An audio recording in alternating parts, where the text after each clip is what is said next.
Expectation Podcast. On today's video, I'll be doing a review of The Boys Season 3, Episode 2. So in this episode, and I will talk spoilers a little bit, but I'll give you a warning. So in this episode, it is Homelander. He's America's greatest soup, defending the shores from sea to shining sea. And today is his birthday.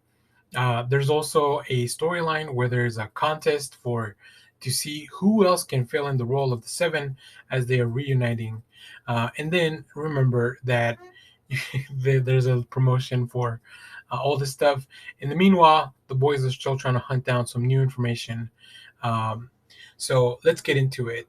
So spoilers going ahead for The Boys season 3, episode 2.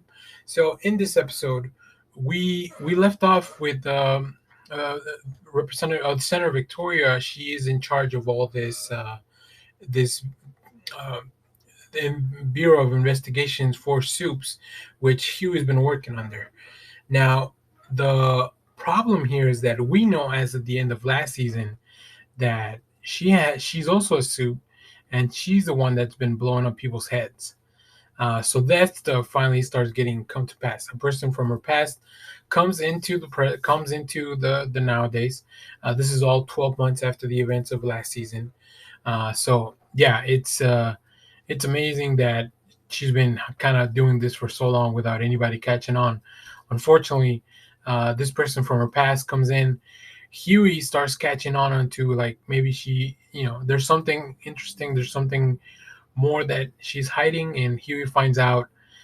She unfortunately kills somebody from her past. And then that's what triggers Hughie to investigate more about who she is, her connections to Giancarlo Esposito's character, and all that stuff.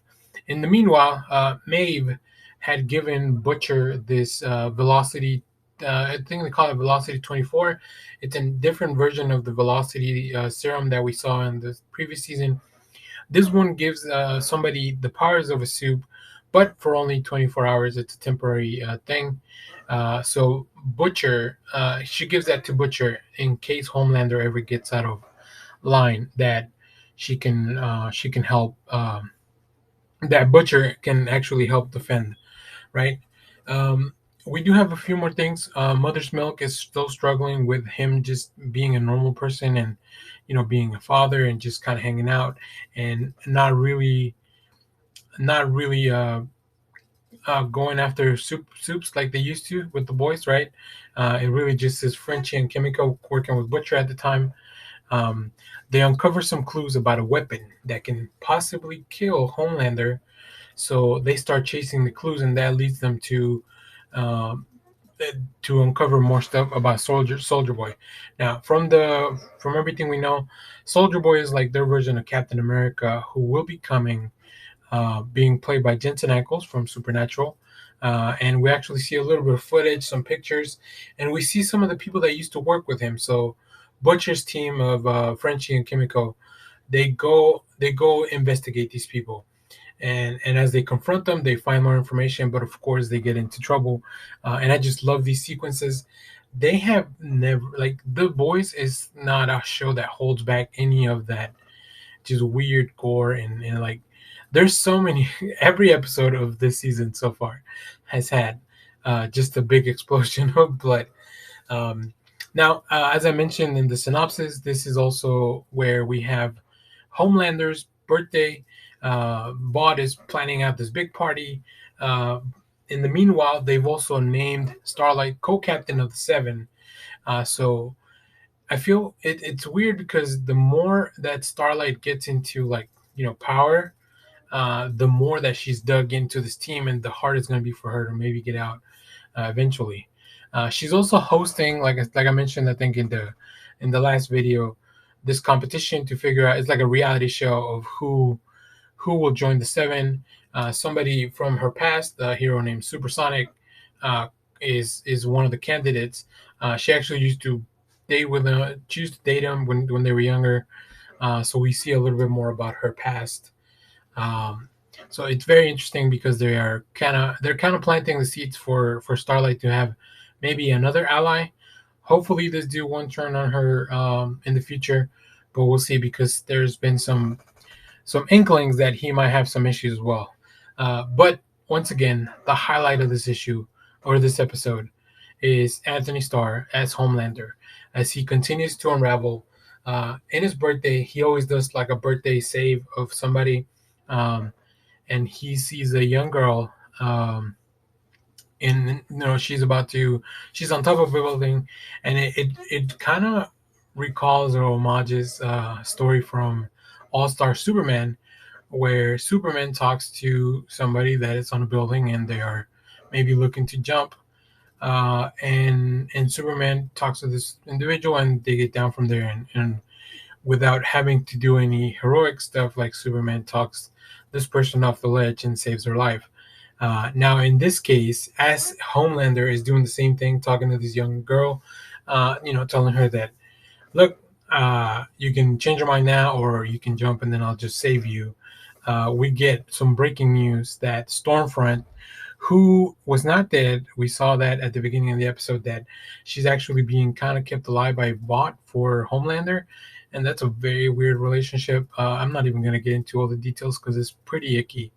There's sometimes where I feel like the boys, like, they get really close to this line, where I'm like, oh man, this might be too much. But you guys kind of know what you're getting into with the show. But yeah, we get news that um, she passed because she don't want to be alive anymore. Um, so there are definitely some content warnings for all that stuff.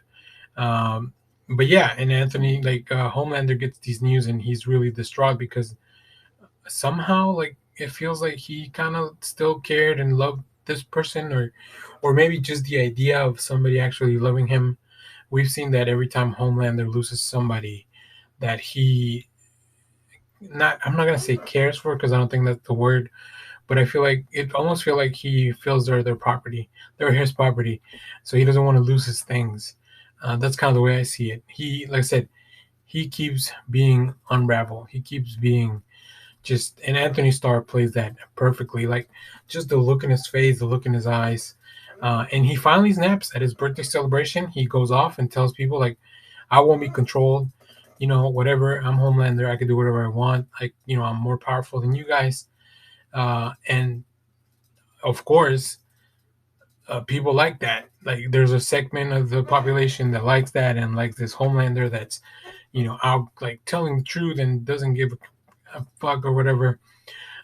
So yeah, really interesting because Vought, some of the leverage that Vought had on Homelander was his popularity and everything. But now that people are behind them, they've kind of lost that. So really interesting. Homelander's being let off the leash, and oh my god.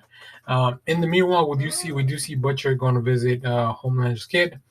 He's stashed away with the old director from the CIA. So, but that we'll get into that more of that story really in episode 3.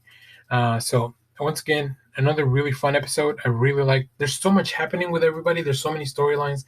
I'm not even really able to cover everything, but this was another great episode, and I just missed this show a lot. I think it was really interesting.